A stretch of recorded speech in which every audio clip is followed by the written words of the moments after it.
Okay. Welcome to Concussion Talk Podcast, episode 141, and welcome to 2023. We'll be talking to Jennifer Smith, and who is we'll talk all about this after. But first, I will introduce and thank my sponsor, HeadCheck Health. HeadCheck Health bridges gaps in concussion care through simple, powerful technology. Through organizations like the Canadian Football League, Track Factory Racing, the Canadian Junior Hockey League, and Eastern Washington University, and Volleyball Canada. Rely on HeadCheck to improve communication and optimize care. Visit headcheckhealth.com for more. And now, so always just follow me on at Concussion Talk on the socials, and subscribe, rate. I'm seeing it's Christmas time to do too much of a break. Subscribe, rate, review. What else, Jennifer? What else should I say there? People do for the podcast. That's a great question. I don't know. I feel like we're gonna today. We're gonna chat about my story, and then I know a little bit of all the stuff we're gonna do together. I plugged the well, you can buy the shirt on TeePublic, or go to my website. But now, Jennifer, who we just heard from, will tell us about. We met for the first time. She's the vice president of our board, volunteer now, but volunteer vice president of our Newfoundland Labrador Brain Injury Association board. So we will talk about that, the board, the Brain Injury, not the board, but the Brain Injury Association, and also first we'll talk about Jennifer's own brain injury story. And we met for the first time in, well, I guess September, but October really. And we sat and had coffee. And just tell us the story you told me that day about the whole thing, just start to finish. Sure. Okay. So thanks for having me. This is really exciting. And Nick, you have been a light in my world for the last 2 to 3 months that we've met. So this has been great. Cool. So one of the things I've learned over the last couple of years is that the stories we tell ourselves are really kind of important. And so I'm going to try and tell my lens of my story today. So in August of 2018, I things happened. I basically had a cerebellar stroke. What What's that? Obviously, what things happened, but you don't talk about it. Yeah, absolutely. Let's get into it. Okay. So there was a couple things that led up to it that I'll get to in a moment. But it was a Sunday morning, 11 o'clock in the morning. I was bobbing my head to music, and then I had this sudden feeling that it was really, really not well. And I got up, and it was like this pressure in my head, and then it turned into not being able to see it of one eye. And the first thing I did was I got up, because I was with a few people, my husband and his friend.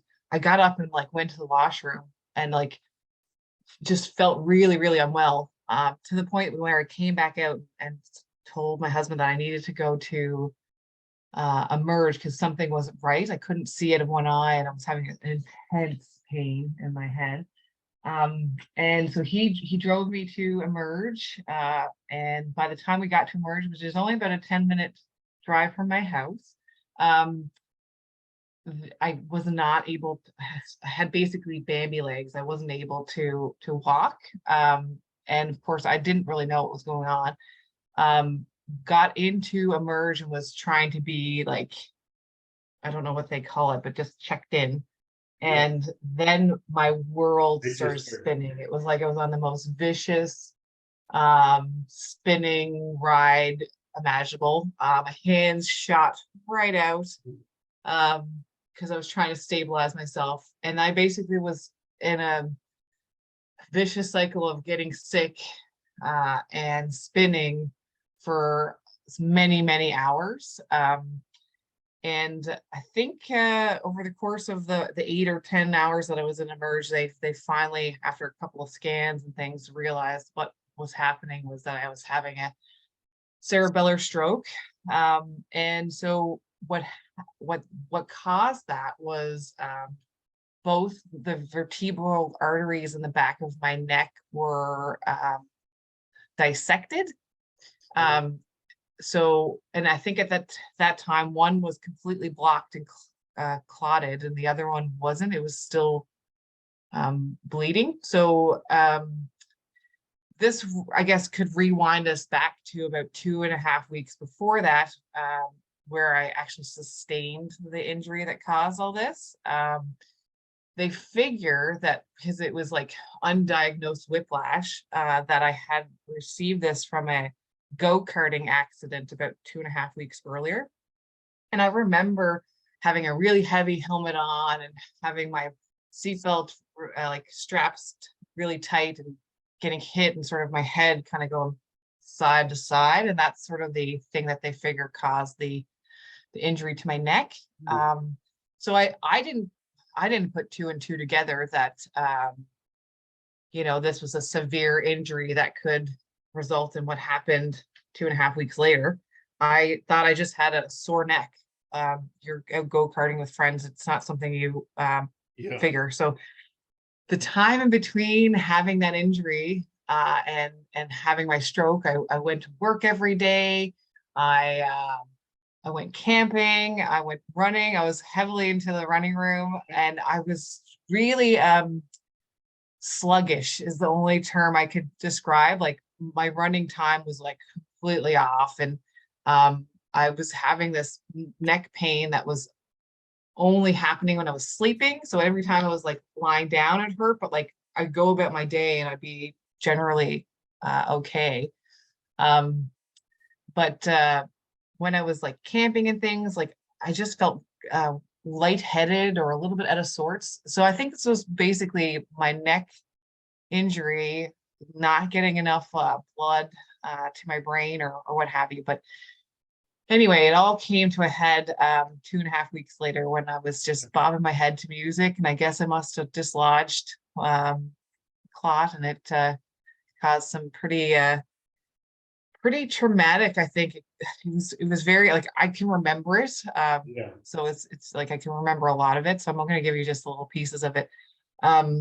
So I was in the hospital for a week, and of course they give you this medication to try and bust the clots gently, and you're on like blood thinners and things like that. And I was terrified when I was in the hospital, like I was going to forget to breathe. I was super anxious, everything, because it affected my my left side. So it affected my ability to walk, balance, hold anything with my left hand, my vision, my hearing, and so like even my neck. So I was in the hospital for that week where they did like your very basic rehabilitation so that I could go home. So I went home with a walker, all the assisted things that one would get from the I can't remember what organization lent it to us, but so I had all this like mobility aids at home, and I was home for 3 weeks before I was reassessed at the Miller Center. But yeah, it affected my vision, and all kinds of things that to this day are still lingering issues. So I was in the Miller Center for rehabilitation for I think it was 2.5, 3 months, where they, what's that? Inpatient? Did you say? Yes, no, outpatient, actually outpatient. So I would go, I would physically go there 2 or 3 days of the week for your occupational therapy, your physiotherapy, and a few other ones, the social worker type counseling, and the nutritionist. Yeah, they were wonderful. But I was guess a little bit of a outlier to what they usually see. Yeah. So there was like a lot of like, how did this happen? Like, oh my goodness, like this is amazing that you recuperated the way that you recuperated and things like that. I ended up going to the Dizzy and Balance Center for some of the visual rehabilitation, because I had to sort of train this eye to because all the muscles basically on my left side were affected. So yeah, that was interesting. I was on medication because basically I still had clots in the back of my neck for a little while. They had to wait for the arteries to recanalize, so basically heal. And so I think after about 3 months, I was released from the neurology care. And so that with that was the like you should be done your physio now. You should go back to work and all these things. And I think largely it was a too soon, but at the same time, probably helped me with a lot of the a good kick in the health butt. anxiety. A good kick in the butt.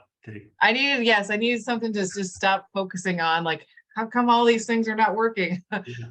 So, because I had been like having what people that normally get migraines, they would have like these aura type migraines, and I was new to migraines. Yeah. And so I would go to Emerge for every migraine or little blip.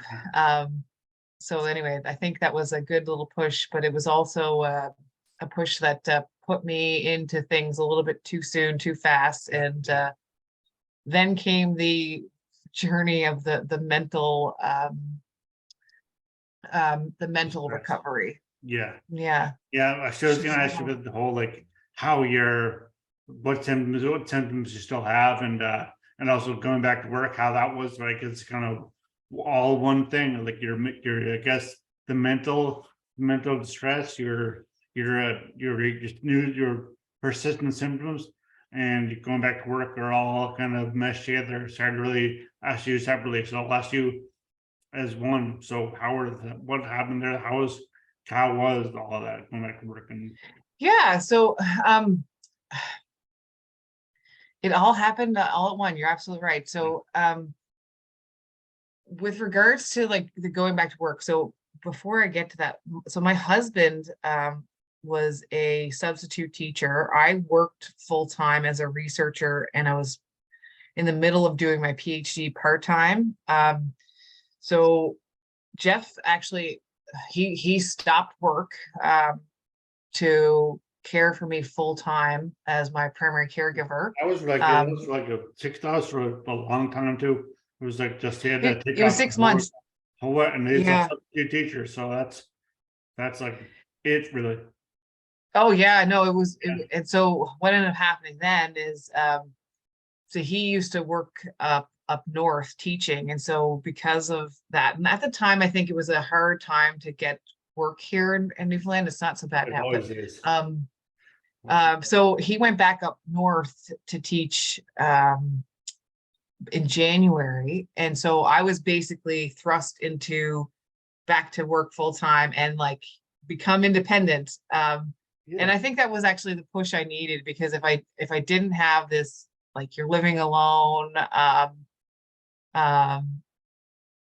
opportunity, I think I would have depended on him so greatly, and I wouldn't have been able to like pick myself up a little bit. So that was something. And it's funny because we were literally just about to start because we had done the long distance for so long. We were just about to start like, hey, we're back in the same city. And oh yeah, well, we'll spend the next 6 months for you taking care of me because I'm injured. But so physically it was remarkable how quickly I was able to come back with like getting balance, able to walk, strengthening some of my balance and use of my hands. But it took a lot longer with the permanent like tinnitus that I have, the ringing in my ears, You still the have it? photosensitivity, the fatigue, the migraines. Oh my gosh, the fatigue is by far the worst. I still feel some of these things 4 years later. You still have the tinnitus, whatever you want to, however you pronounce it. I have a doctor friend. I don't know how to pronounce it. I have a doctor friend pronounces it tinnitus. So There you go. I think that's right. That's definitely right. I've always said tinnitus, but I'm getting this off the. So you still have the T, us, T, blah blah us. Yeah, I still have it. It's like my companion now. Sometimes like it tells me like, hey, you're working too hard, or you've Oh. pushed yourself too much, and it'll kind of scream a little louder in my ears, and I'm like, okay, I need to It's affected by your fatigue level. fatigue. Yeah, yeah. Same thing with like just like my eyesight. So it sometimes gets really tired and just decides that it's tired and you should go to sleep. So I should really be taking the naps that one needs to recuperate. So those are the things that are sort of lingering now. So I didn't have my they take your license when these things happen, and then I was able to get my license back before Jeff went back up north. But the mental health piece was probably the hardest journey, and I only came out of that probably, and it is a roller coaster, but I feel like I've had a moment of clarity right before joining the Newfoundland and Labrador Brain Injury Association. So it's been a road. Yeah. I found myself being extremely irritable. I found myself really isolating myself from people, and not being able to share in their life successes and joys. And yeah, it was like it just went into a really dark space. It just not the commotion. Was that the trouble with where you isolate yourself? Was it the commotion of being around other people, or was it just the other people, what they do? Yeah, I think I mean, certainly there was a lot of overstimulation and like that, like people's like sounds. I was really sensitive to different sounds and smells and different things like that. That was certainly part of the irritability piece. But the other part is that like people don't necessarily understand what you've gone through, and so there was a lack of understanding of what my fatigue was, that it wasn't just tired, that like that sleep was going to fix this. Sometimes I would wake up having had a full night's sleep and just be fully fatigued, right? And so there was a lot of just you need a nap. I'm like, I don't need a nap. I need to reduce the fatigue. It's a different thing, but sorry, keep going. Yeah, absolutely. So there was a lot of just like, I think just people not recognizing that I have these lingering invisible issues that affect my ability to function from your day-to-day activities. And so I think I finally came to find some resources online from the different groups that I had joined, about spoon theory, which is like people that have chronic or chronic illnesses or disabilities or things like that, that try to explain how much energy they have for their day to people that have more neurotypical, I guess, energy. Anyway, I learned some tricks to help me kind of regulate what it is I can and can't do in the run of a day. And I've also just taken the pressure off myself not to be superhuman. So I felt at one point that there was this like unwritten pressure to like, oh, you've had a near-death experience. Now you need to come out of it and be like, run an Iron. Yeah. Run an Ironman. I don't know. Yeah. You do an Ironman. You run, you swim, you bike. So it's there like, you go. Pick one. You run. Yeah, sure. Just say it. Yeah. So like was never ever in my, like, I'm not an athlete. I'm like the little geeky kid. So like there was never in my life like that I would ever do an Ironman. And so like after this stroke, it was like, oh well, now clearly you have to show the world that you have had an enlightenment moment. Do your Ironmans. Yeah. Come like superhuman. And I was like, I'm just so tired. I can't just to get the physio in for the day that you need to do to like make sure your body doesn't seize up or what have you, and then do a full day's work. And Yeah. then I was having family and friends saying like, why are you still doing the job that you were doing before? Like, shouldn't you like, have had an enlightenment of, now you should be a physiotherapist or, and I mean, like people weren't saying this, but I put like these crazy expectations No, been on there, myself. been there, but I still. And I was like, okay. And so finally I was like, I'm just gonna let go of all this like superhuman recovery stuff and just carry on about it as if I was, the new version of what I am. So yeah, that's sort of what happened there.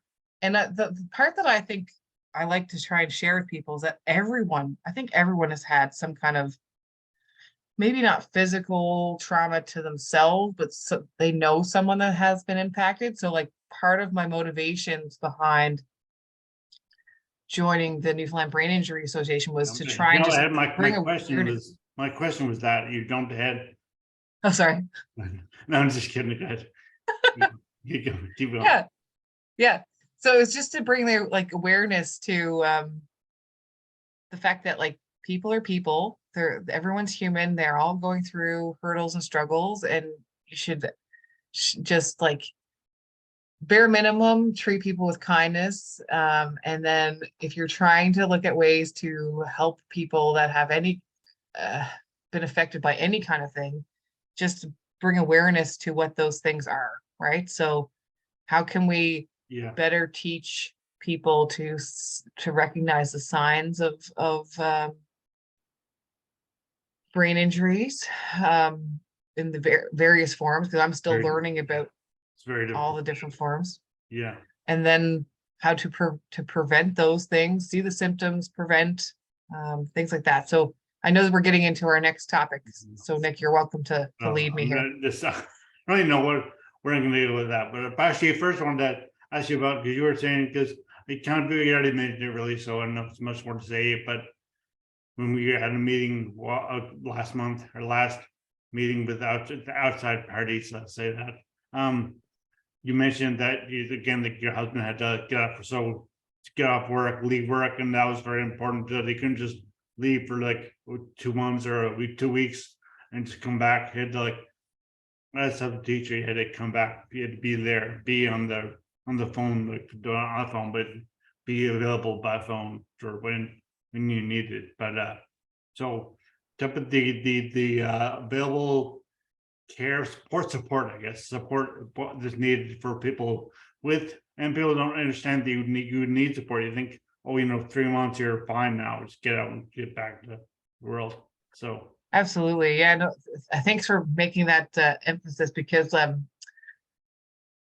yeah, that was actually one of the biggest motivating factors behind why we've even met, is that there were like, I understand that the people that we interact with at the Miller Center were providing the best available supports that they had, but we were navigating a very unknown circumstance, and there was a lot of things that it would have been helpful to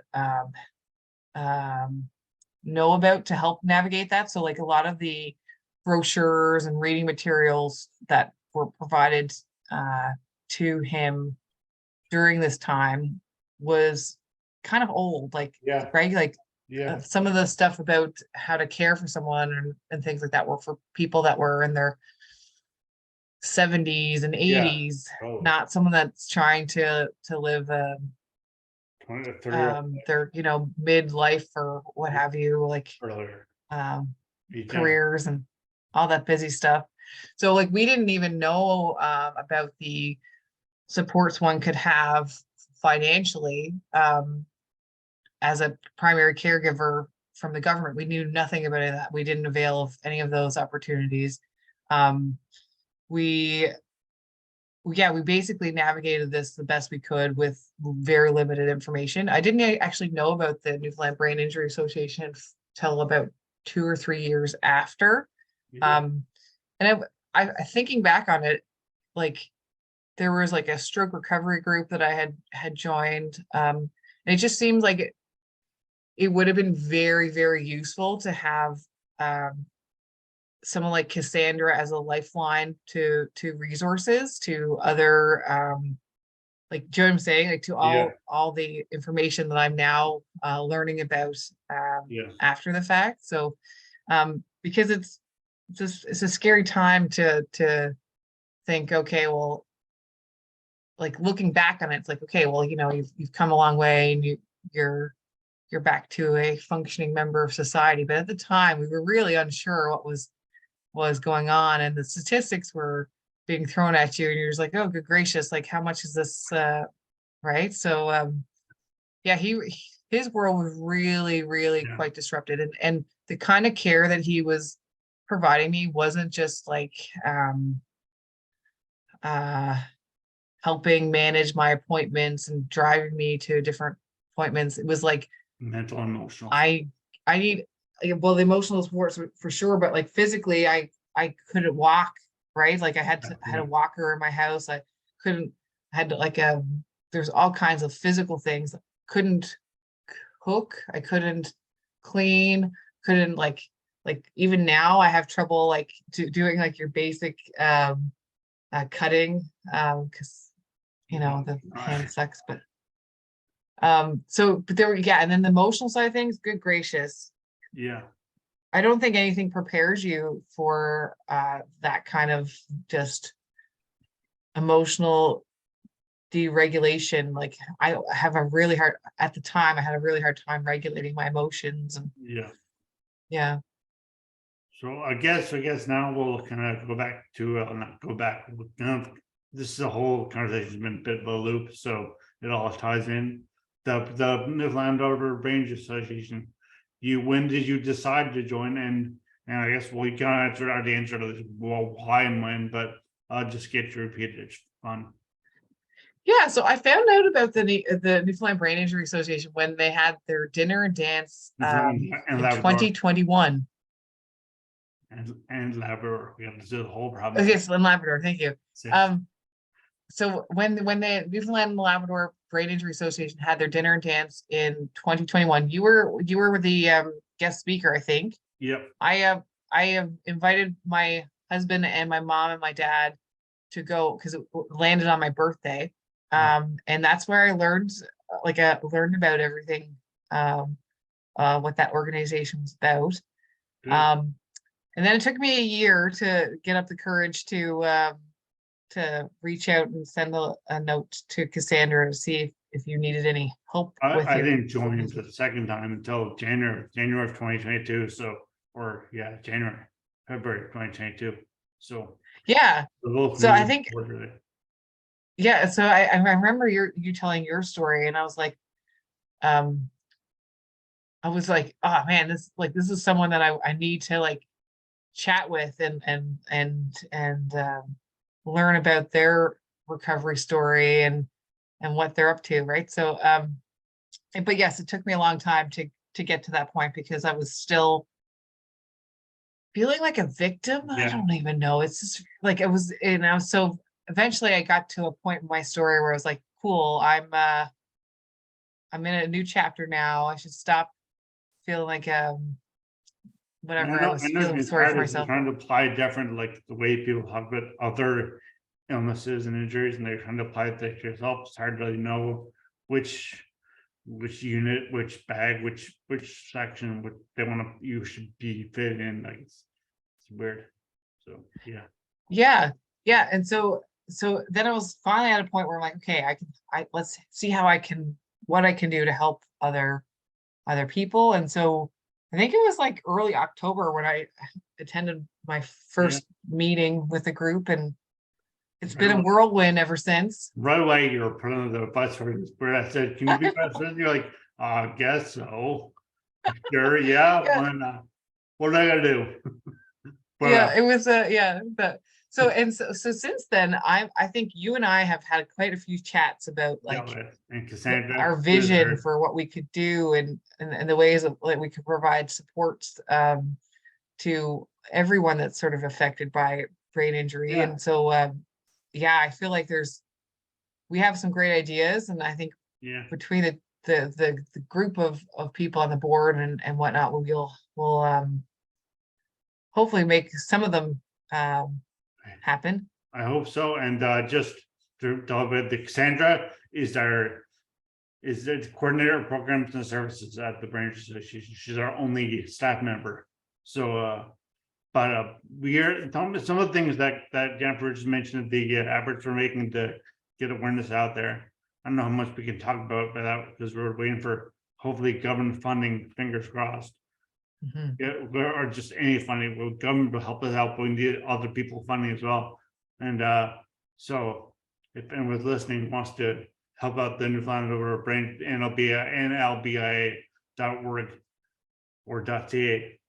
I don't know if anyone wants to help that out, then please visit the website NLBIA.ca, and Cassandra will be back in the office next week, January 4th or 3rd probably, or 3rd or 4th, but next week. So this on 3rd, but Jennifer was talking about what we want to do, and we'll try to cover as much as we can without running into,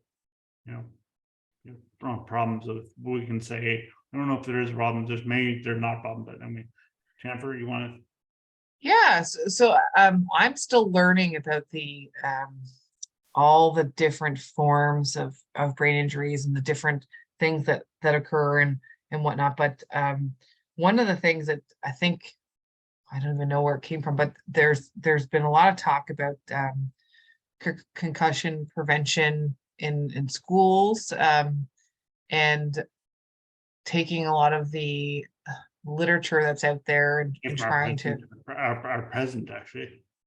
There you go. Yes. Yeah. Was it Cletus? Cletus, yeah. Yeah. I think so. I don't know if it was there, but I'm pretty sure that's what was told me. Yeah, yeah. And so like the idea is to bring prevention education to young people so that they can better understand how to protect themselves from brain injuries. And then when in the unfortunate event that they may occur, because life happens and Yeah. these things can happen, Yes. how to recognize those symptoms. In sharing my story on social media with amongst my own friends, I've met a lot of people that have had very different forms of either concussions or severe brain injuries from car accidents and things like that. And it's each of them have quite a recovery and just a journey in trying to understand their symptoms. So I think that there's opportunity to just make the public more aware of Definitely. what that looks like. Yeah.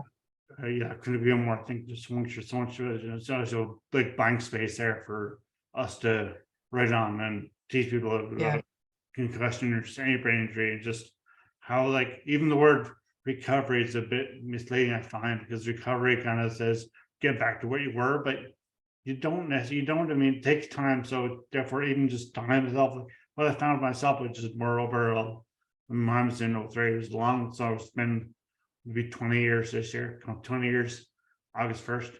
And I mean, that's, you're not gonna be the same thing. I'm not gonna, I mean, 43, 23, I mean, I'm not gonna be the same person no matter what, no matter if I'm best shape of my life. And I keep this one part of my I don't know if that's for my brain injury or what, but I don't know what to do with the hands, but that's maybe subconscious, but this is not good. I'll put my hands behind my back for this. There you go. Look, I'll straighten my shirt. But yeah, but it's different. Like that you're not going to recover. Recovery seems like you're getting back to what you were, where you were, and the same person more or less. But you're not. You're going to be different, and that's something terribly. Even that word I know that's, but that's the only word that would really go where people would even want to hear about anything but being the same person they are. But you're not going to be in this. It's really true.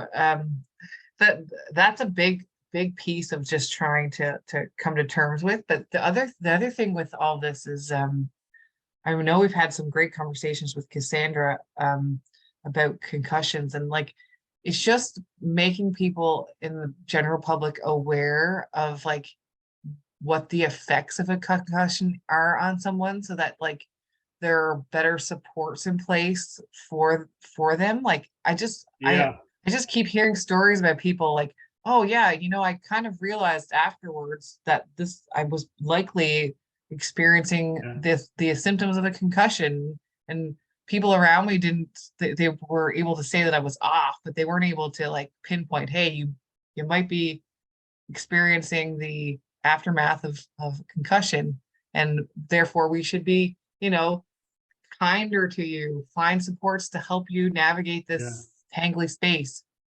Yeah, because I've noticed just talking to friends who say like, oh, I just felt very bad. I went skiing yesterday. I fell down a couple of times, and and whatnot. I've seen that here. I've seen this straight and digging up at the spot, but it's the same thing because there's no snow here. But so okay, I'll say someone's saying like I went for a run and I felt so yesterday I felt good. I mean, went for a run, fell down once, but like that was fine. And today I have a headache, or today I'm really tired and I just didn't do much today. Couldn't get out of bed today. So well, and I just have to move on. That's like a normal story. But then you think it's probably because they had a concussion, and they can, if they treat it right, treat it correctly, and then correctly, then in like longer, just not just today you'll be fine, but maybe in like a few months or a few weeks you'll start feeling weird, and it's just Absolutely. Yeah. And then it's like, it's a part of that, my thought process behind that is sometimes when you are experiencing the aftermath of any form of brain injury, you yourself might not be able to be aware of these things, and therefore the education piece that I'm looking to try and help us bring out there is the support network and the family, to try and get them to have a better awareness of those things, so that they can help that person navigate this unknown space, which is part of the second motivation, or part of what we're trying to do with that proposal we had written, Nick, is bringing forward more of the peer support in the ABLE program at the Newfoundland Labrador Brain Injury Association. There's a great counseling as program well. that run by. Go ahead. So I was just telling everybody, it's a great counseling, kind of peer counseling, kind of a peer support group that Cassandra runs at the Brain Injury Association. So anyone listening, absolutely. No, thank you. And so to bring that, bring the accessibility to that organization or program to people, as well as potentially expand it to having some kind of support or education piece to caregivers, so that they can help navigate this space as well, right? So I think sometimes they get forgotten in the process of recovery and whatnot. Yeah, and I mean, as much as I'm trying to raise awareness, and increase education about concussions and brain injuries on this podcast is itself very niche, and which is unfortunate because there's so much, because it should be just a general, by all rights and measures, should be just a general podcast, because so much concussion goes on, and brain injuries and other injuries every day that people just, but this podcast we all listen to because I haven't had a brain injury, I haven't had a concussion, I don't know. I just do with it. Just stop talking. Just So there's a need for as much education as there is on this podcast. But this episode is not necessarily for the people who listen to this podcast. This is for people who don't listen to this podcast, which is a weird way to do it. But it's like this is for the general public who should be hearing, but should be being educated about this, and just admitting that maybe you don't know everything about concussion. Just because you know somebody who had one or may have one, you don't necessarily know one. Just be open to hearing about it and learning about it. And Absolutely. Yes. Yeah. So I think, I guess we have to end it just on not plea, but a request for support from anybody who is able, or any organization, company who's able to fund to support the NLBIA.ca, and let us hopefully get the word out about concussion, about brain injury to younger people and everyone. But just we'll start up. Our plan is start off with the younger population and get them in early. So hopefully nothing will happen, but they'll know stuff stuff will happen, because it's like as Jennifer was saying, it's life, and stuff you don't know what's happening every day. So we just want to get it up there early on, so people know what to do and what to look for, and how to approach it, and just to be kind to people, be helpful, be a short support, and I guess so. Yes, the main thing is to support the NLBIA.ca. NLBIA, well, NLBIA, and the website is NLBIA.ca. And with that, I would just like Jennifer to give any last words. Do you have any final words to the people who may be listening? And hopefully not the regular listeners, hopefully more people, which at this point just probably a bit late to ask that, but No, sure.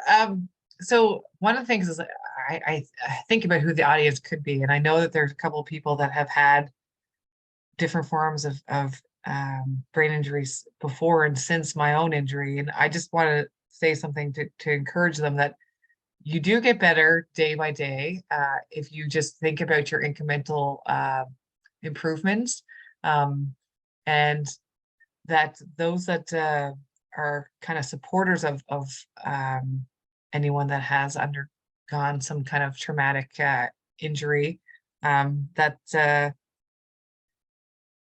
there is just to try and remain optimistic that there are people out there to support you.